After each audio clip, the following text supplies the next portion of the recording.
피 흘린 발자취를 따라서 피 흘린 발자취의 역사는 성경대로 믿고 그 믿음을 지켜온 사람들의 역사입니다. 바로 우리 교회가 갖고 있는 믿음과 교리는 이런 믿음의 선조들의 피 흘린 발자취가 있었기 때문에 우리가 전승받을 수 있었던 것입니다. 그래서 피 흘린 발자취의 역사는 침례교회의 역사 이야기입니다. 그러면 예수님을 통해 구원받고 교회를 세웠던 초대교회의 믿음과 교리는 어떤 것일까요? 오늘의 양식, 이 시간은 신명기 32장 7절 말씀을 통해서 초대교회의 기본적인 교리들이라는 제목으로 말씀을 나누겠습니다. 피 흘린 발자취를 따라서 이 시간은 너무나도 중요한 시간입니다. 혹시 이 내용이 딱딱하게 들릴지 모르겠습니다. 그러나 여러분 이 말씀을 꼭 들으시면 여러분이 모든 교회의 교파가 어떻게 갈라지게 되었고 우리의 믿음이 어떤 것인가를 발견할 수 있게 될 것입니다. 신명기 32장 7절은 이렇게 말씀합니다.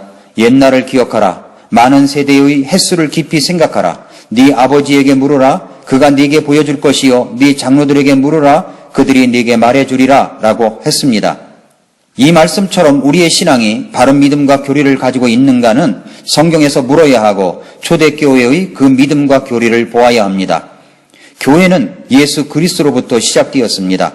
마태복음 16장 18절에서 또 내가 네게 이르노니 너는 베드로라. 이 반석 위에 내가 내 교회를 세우리니 지옥의 문들이 그것을 이기지 못하리라 라고 했습니다. 내가 내 교회를 세우리니 예수님께서 교회를 시작하신 것이며 예수님께서 세우신 것입니다. 교회의 시작은 예수 그리스도이십니다. 그때가 바로 AD 25년부터 30년경 로마 제국의 영토 안에서 예수 그리스도로 말미암아 시작된 것입니다. 그때 당시 로마 제국은 세계를 다스리는 역사상 가장 큰 제국이었습니다. 그 당시 황제는 티베리우스 카이사르였습니다. 로마인 이야기 제4권에 보면 티베리우스 황제에 대하여 언급하고 있습니다. AD 14년 9월 17일부터 37년 3월 16일까지 재위했던 황제다. 그렇게 이야기하고 있습니다. 로마인의 종교는 다신교였습니다. 그들의 우상 숭배는 자연스러운 것이었습니다. 그것은 법률로서 제정되었고 정부에 의하여 유지되어 왔었던 국교였던 것입니다. 그렇다면 그 당시 유대인들은 어떻게 지내고 있었습니까? 그 당시 유대 사람들은 독립된 한 민족으로 존속할 수가 없었습니다. 그들은 전 로마 제국의 영토에 흩어져 있었습니다. 그러나 그들은 예루살렘에 그들의 성전을 가지고 있었으며 그곳으로 예배하러 갔었고 그들이 믿는 하나님에 대한 정성은 열렬하였습니다. 그러나 그것은 다신교의 경우처럼 곧 형식주의로 흘러 점차 힘을 잃고 맙니다. 예수 그리스도의 복음은 이 세상의 권력을 힘입어 제도나 국가 또는 정부의 도움을 바라지 않았으며 지상의 영광이나 세속적인 권세를 부여하시지 않았습니다. 그래서 그리스도께서 있을 당시에 로마의 법 아래 지배 아래 있었지만 예수님의 능력으로 얼마든지 황제도 폐하고 이스라엘을 로마의 속국에서 벗어나게 할 수도 있었지만 그렇게 하시지 않았던 것입니다. 예수님께서 말씀하신 말씀 중에 이런 유명한 말씀이 있습니다. 마태복음 22장 17절부터 22절에서 그런즉 선생님은 어떻게 생각하시나이까? 우리에게 말씀해 주소서. 카이사르에게 공세를 바치는 것이 율법에 맞나이까 맞지 않나이까 하거늘 예수님께서 그들의 사악함을 아시고 이르시되 너희 위선자들아 너희가 어찌하여 나를 시험하느냐? 공세의 돈을 내게 보이라 하심에 그들이 데나리온 하나를 그분께 가져오거늘 그분께서 그들에게 이르시되 이 형상과 그 위에 쓰인 글이 누구의 것이냐 하시니 그들이 그분께 이르되 카이사르의 것이니이다 하매 그때 그분께서 그들에게 이르시되 그런즉 카이사르의 것들은 카이사르에게 하나님의 것들은 하나님께 바치라 하시니 그들이 이 말씀들을 듣고 놀라며 그분을 떠나 자기들의 길로 가니라 라고 했습니다. 예수님의 대답이 정말 놀랍지 않습니까? 카이사르의 것들은 카이사르에게 하나님의 것들은 하나님께 바치라 라고 했습니다. 교회는 영적인 것이기 때문에 세속적인 정부와 맞서 싸우지 않았습니다. 그리고 또한 성도들은 법률과 정부를 존중히 여길 것을 말씀하시고 있습니다. 로마서 13장 1절에서 모든 혼은 더 높은 권력들에 복종할지니 하나님으로부터 나지 않은 권력이 없으며 이미 있는 권력들도 하나님께서 임명하셨느니라 라고 했습니다. 디도서 3장 1, 2절에서도 그들이 명심하여 정사들과 권능들에게 복종하며 행정관들에게 순종하며 모든 선한 일을 하도록 준비하게 하며 아무도 비방하지 말며 말다툼하는 자가 되지 말며 오직 부드러우며 모든 사람에게 온전히 온유함을 보이게 하라라고 했습니다. 베드로전서 2장 13절부터 15절에서도 주를 위해 사람의 모든 규례에 복종하되 왕에게는 최고 권위자에게 하듯하고 총독들에게는 악을 행하는 자를 징벌하고 잘 행하는 자를 칭찬하기에 그가 보낸 자들에게 하듯하라. 그리함이 하나님의 뜻이니 이것은 너희가 잘 행함으로 어리석은 자들의 무식한 말을 잠잠하게 하려 함이라 라고 했습니다. 그렇다면 그런 당시에서부터 예수님께서 가르쳐 주신 말씀과 성경을 근거로 예수 그리스도께서 시작하신 교회의 특징, 초대교회의 믿음과 교리에 대하여 살펴보도록 하겠습니다. 우리가 피 흘린 발자취의 역사를 통해서 21세기까지 왔지만 특히 순교의 피로 물들었던 1200년간이라는 캄캄한 암흑시대를 통하여 이 교회들의 자취를 더듬어 보려면 예수님께서 가르쳐 주신 믿음과 교리, 초대교회의 믿음과 교리에 대하여 잘 알아둘 필요가 있습니다. 지금의 교회들과 비교해 보면 어디서 어떻게 탈선하고 잘못된 교리가 들어왔으며 그것이 어떻게 전해 내려오고 있었는가를 알게 될 것입니다. 지금부터 살펴보기 원하는 것은 여러 세기를 통하여 잘못된 교리와 타협하지 않고 순수한 복음과 믿음과 교리를 지켜왔던 사람들을 역사를 통하여 곳곳에서 만나볼 수 있습니다. 그런데 모두 같은 특징을 가지고 있다는 사실입니다. 캐롤 박사의 책 내용을 제가 정리를 해보았습니다. 첫째로 교회의 시작과 기초는 예수 그리스도이십니다. 교회는 구원받은 사람들의 모임입니다. 예수님은 제자들로 시작하여 교회를 세우신 것입니다.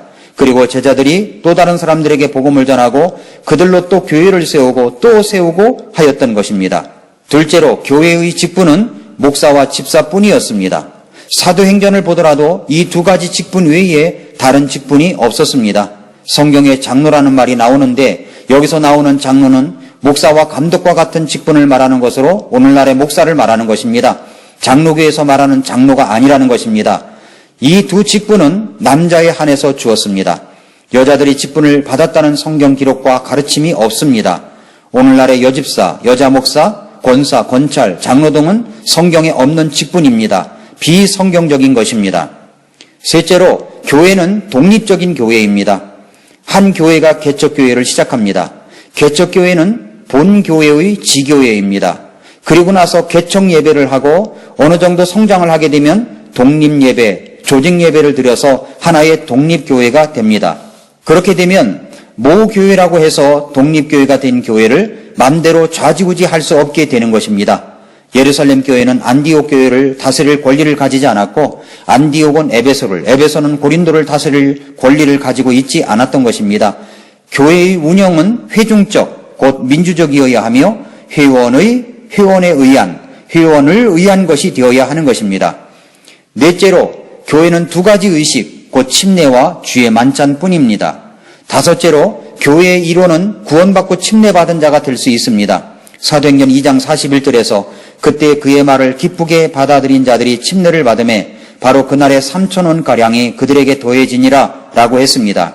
예수님을 받아들이고 영접하고 침례를 받았을 때 더해진 사람들이 몇 명인가를 이야기하고 있는데 교회의 회원은 이렇게 구원받고 침례에 순종한 사람들을 말하는 것입니다. 주의 만찬식에도 회원만 참여할 수 있습니다. 여섯째로 교회의 유일한 지침과 기준은 오직 성경뿐입니다. 우리 교회는 킹제임스 성경이 온전히 하나님께 보존하신 성경이라고 믿습니다. 우리는 분명하게 침례로 되어 있고 없음이 없는 성경, 킹제임스 성경을 사용하고 있습니다. 일곱째로 교회의 머리는 예수 그리스도이시며 교회는 집행부일 뿐입니다. 이 교회의 창설자는 우리 구주가 되시는 예수 그리스도이십니다. 그분만이 유일한 주님이시고 입법자이시고 교회의 유일한 머리가 되시는 분이십니다. 교회는 다만 주님의 뜻과 완성된 말씀을 실행하려는 집행부이며 결코 전해 내려온 진리를 수정하거나 삭제하거나 새 진리를 제정할 수 없습니다. 여덟째로 예수 그리스도의 복음은 개인적으로 자발적으로 받아들여져야 하는 것입니다. 이것은 강압적으로 한다든가 정부의 강권으로 되어질 것이 아닙니다. 아홉째로 성경은 교파의 명칭을 주신 적이 없습니다. 처음에 초대교회 시대에는 카톨릭이나 성공회나 루터교나 장로교회, 감리교회, 순복음교회, 선결교회, 침례교회 등 교파적인 명칭을 주신 일이 없습니다. 지역적인 이름을 따서 교회 이름만 있었습니다. 그럼 어떻게 하다 이런 명칭들이 나오게 된 것입니까? 그것은 계속 피 흘린 발자취의 역사를 따라가다 보면 알 수가 있습니다. 10번째로 교회와 국가는 분리됩니다. 모든 사람에게는 신앙의 자유가 있습니다. 그래서 국가 교회라는 것은 성경에서 찾아볼 수 없습니다. 이상 초대교회의 특징 그리고 피 흘린 발자취의 역사를 따라 곳곳에서 성경적인 교회들의 특징과 공통점을 살펴보았습니다. 앞으로 우리는 도표를 많이 보게 될 것입니다. 이제 올려드린 도표를 다운받으셔서 말씀을 들으면서 확대하여 보시기 바랍니다. 이 도표는 2000년에 흐르는 교회사를 압축해 놓은 도표입니다. 이 도표에 대한 설명은 다음 시간에 말씀드리겠습니다. 사랑하는 성도 여러분, 성경은 우리에게 말씀하시기를 기록된 말씀 위에 더하거나 빼지 말라고 하셨습니다. 우리 교회는 말씀대로 성경대로 교회를 세워가는 교회입니다. 믿음의 선조들로부터 전수받은 이 귀한 복음과 교리를 순수하게 지켜가며 세워갈 때 이 땅의 성경적인 교회의 바른 모습으로 서 있게 될 것입니다. 이 사랑하는 교회를 위하여 모이면 짝기도 하시고 흩어지면 복음을 전하여 사랑하며 교회를 섬기는 여러분들이 되시기를 축복합니다.